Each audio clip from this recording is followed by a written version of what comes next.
You know what, as well? You know, it's quite funny. It's quite funny that you're saying face for TV. It's that light shining on you as well. Let's get in. Yeah.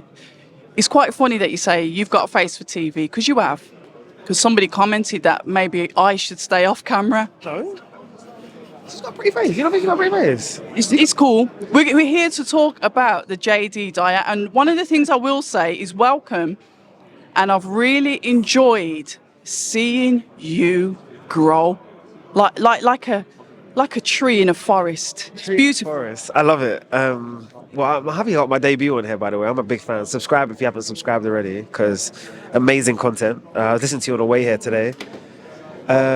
It's just this, as Nipsey says, the marathon continues, man. So you just keep going every day. You influence and inspire people like myself, and those of you those of us that don't know. Talk to us a little bit about the journey of Jaydee Dyer from, I know I've seen you at SKySports. That's where I first knew you from. Yeah. To being like in the ring, post-fight interviews with the fighters. TNT Live. It's Jaydee Dyer time. How do you try to condense that story? Like most people, wanted to be a sporting athlete, right? Put my hand at most things. Martial arts to start off. Okay. A bit of boxing. Football, went quite far in football, yeah. Tried my best at a lot of those things. Did a lot of those things to a high level, but it didn't quite work out. And, as teenagers say, like, anybody that's watching this as a teenager, like, that's just one phase of your life. And it's all about what you do to bounce back and what you do to recover. So I think I used all the experiences I had in those previous steps of my life to where I am now. And you told me I got a face of TV, so I try my best. And then, you know how it is, like, I'm really dumbing it down and making it seem really simple, but it's been a lot of things that, there's been a lot of sacrifices, that's what I will say. Like, I moved to America when I was 20 years old. So that was before I got my first job in the States. I was working on local TV. I was by myself. Oh, wow. In Arizona. And it's only when I'm getting emotional. No, but this is the truth, and this is what we want. You don't know who's watching this that is going to follow in your footsteps. Talk to me. I would say that it's the world is a big place, and you have to stay true to who you are and your journey. So a lot of people that watch this, they'll turn around and say, especially young black boys, they'll be like, oh, you can only be successful if you're an athlete or a musician or whatever else. And I did a traditional route. I went to school, I studied it. I pride myself on not being a professional athlete that's in this space, or Formula One. And I say to myself, like, it's all about how many hours you're willing to put in, because this is a broadcasting game. So I can sit there and watch a boxing match and know what it tastes like to taste leather. And use that experience and say, whatever level I competed at, to say, yeah, you know what, I can use my brain, use my skills, use my skill set to compete. And, some people will just be like, oh, he's just jumped in it. People will not know that I've been broadcasting on TV for 10 years plus. Maybe just not what you've seen. And it's been a grind. It's been a lot of no's. The no's only make me stronger for the yeses. So, like, I always say, any no that you get in life, it's not a no, it's a, oh, you don't rate me. But it's okay, they always do in the end. I've had so many no's, even from companies that I work for now. Shout out to those. And they had to pay me a big check. You could have had me early. But now my yesterday's price is not today's price. No, I love that energy, because sometimes people think, that overnight success isn't overnight. It's years in the making. Like you said, you've had a lot of no's. I know it sounds silly, but Frank Warren sat up there and he said, look, I've still got 200 and odd tickets left. A promoter that's prepared to be honest to say, because it's like, oh, if it's not a sellout, you know what people are like. But Frank says, listen, there's still tickets left. He's open and honest to say, look, it's not always going to be a sellout. It isn't. And this is that no. Sometimes that is the no. People won't see. I've still got the clips on my YouTube channel. Yeah. For those that want to go and look. People won't see the grind and the work and the yards you put in. Like, I can't explain to you how. Sounds great, like moving halfway across the world. It's 20 years old. But there's a lot of lonely nights. There's a lot of nights by yourself. There's a lot of thinking about your own journey. Like, I've moved away 3 times. 3 times I've missed so many weddings, christenings, births of friends. Friends have every right to turn around and be like to me, oh, like, we can't be friends anymore, 'cause I'm not putting the effort in. Like, girlfriends have broken away, like, but that's the game. And right now I'm at the first stage of my life where I'm very stable. I'm very happy. I'm very proud of who I am. And I'm just connecting with people that are on the same sort of trajectory as myself. Like, you don't need to turn around and mix or max with everybody, because I've been Mr. Popular, and that doesn't lead you anywhere. It doesn't. It leads you to a whole bunch of people that's clapping when you're there and then disappear when you're not. So it's about those that are willing to stick around. And one person I will say that's definitely stick around is you. You gave me love from the second you met me. No, because it was just the way you were, and I'm attracted to like people's characters, and that's what stands out. I mean, your finale that you had with Sky Sports, it was a football. Yeah. And it was phenomenal. And I don't even watch football, but you had me. I don't understand football. I have no clue. But you had me listening. You had me like watching, because that was your character. It's being able to pull people into spaces that necessarily wouldn't go there. And that's a gift. Not many can do that. People are monotonous. They're monotone. They're black and white. There's no colours. But you had everything. So it was. I know I'm sounding like a fangirl, but it's like I appreciate. With you though, in fairness. I appreciate what you've done, and what a high to leave on. So talk to me about that transition from the Sky Sports to TNT. I think the transition was. It was the first time I kind of recognized who I was as a person, right? Wow. So, like, a lot of your friends can tell you and whatever else. My friends are quite humbling to me. Like, I still get called in the group chat. Like, I've been the display picture in the group chat.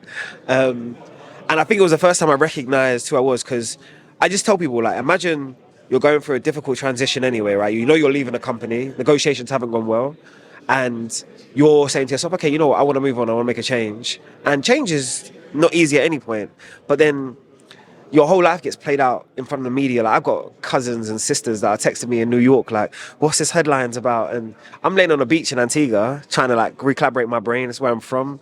I'm really proud of it. And like, Shout out to the Caribbean. Listen, shout out to my mum as well, who lives on that beach all year round.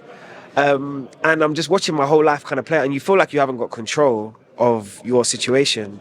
But I recognize the only way you can get control is by re-establishing a narrative. So I took it back to basics. You know what they say, like, take it back to basics, and the best person that can put the story out is yourself. So I knew what was happening in the background. I knew what was being written about me. And I just said to myself, you know what, I'm going to utilize their attention and put it in the right place, man.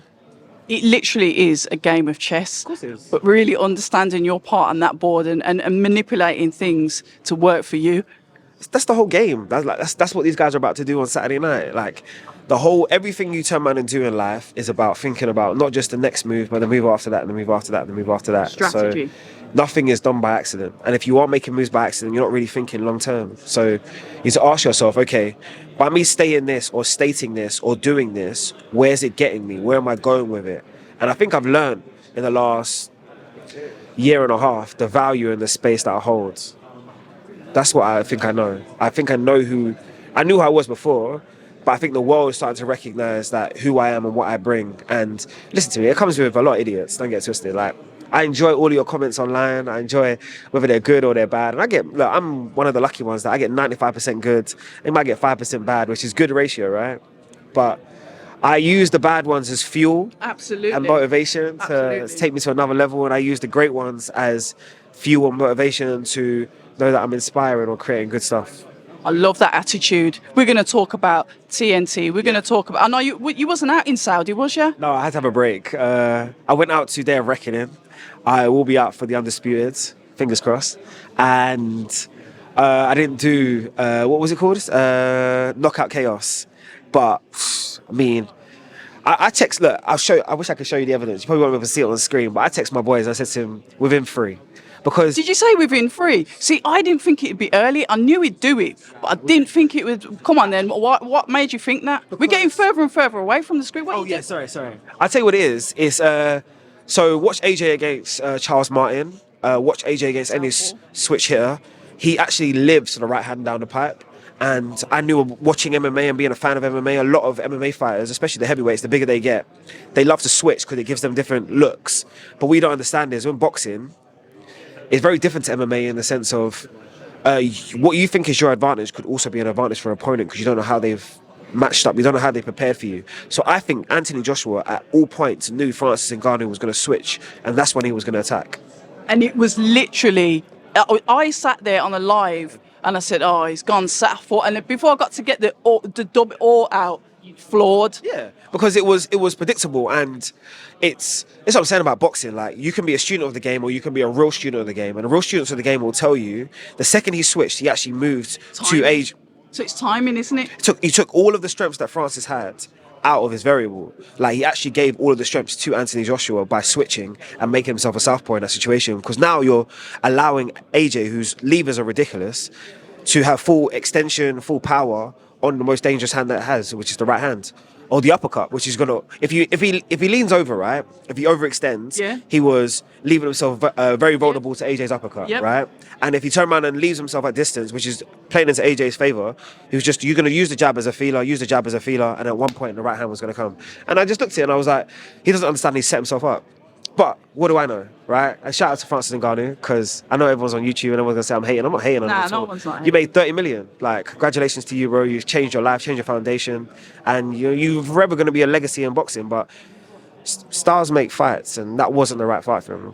The analytical, the science, the mathematics that you've just done there with the angles, the switching, leaning over, possible other shots that could be done shows your knowledge in the sport of boxing. I don't want people to just see you as a presenter. I want people to understand that you're a presenter that understands the sport, because that is so important. Because you can stand there and you can ask generic questions. Everyone can do that. But can you talk? Can you break that down? Can you talk about variables, possibilities, outcomes, strategies, which is what you've just done then? It shows that expertise. I just I'm rubbing his back, you know. He's not even paying me for this. I should be getting paid for this. I'm blushing slightly. It's only because I'm dark skinned, you can't see it. But like, it's just, I think it doesn't matter what level you fought at, right? Yeah.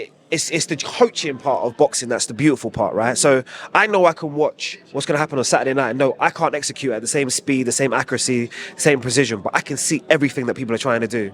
And I can see how much it's footwork. I might watch, like on Saturday, I'll watch the first 3 minutes of every round, and I don't even watch their hands. I watch the footwork. I watch the way that you're placing your foot. Positioning. What, are you the inside of the fight or are you the outside of the fighter? How are you sort of being aggressive in terms of your front foot? Are you overextending? Are you I just want to get a feel for how aggressive you're being within this ring and what you're doing with your feet. Because everyone will tell you it's about the hands and the knockouts, and that's what, I don't want to call them casuals, that's what the normal boxing fan will turn around and say. But you and I honestly, I don't even watch your hands in the first 2 minutes. I watch your feet. I want to know what your thought process is like. Your feet will tell me about what your mind is thinking.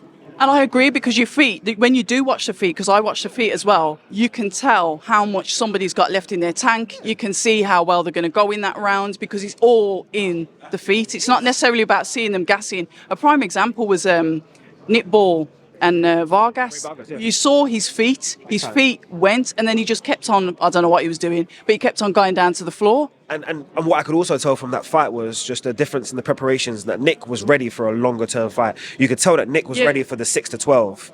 And Ray thought, oh, he's only going to be able to fight at one pace. He's only going to be able to do this. But Nick actually took it up another level, hence the knockdowns, all the rest of it. But look, I got a whole other story on that conspiracy.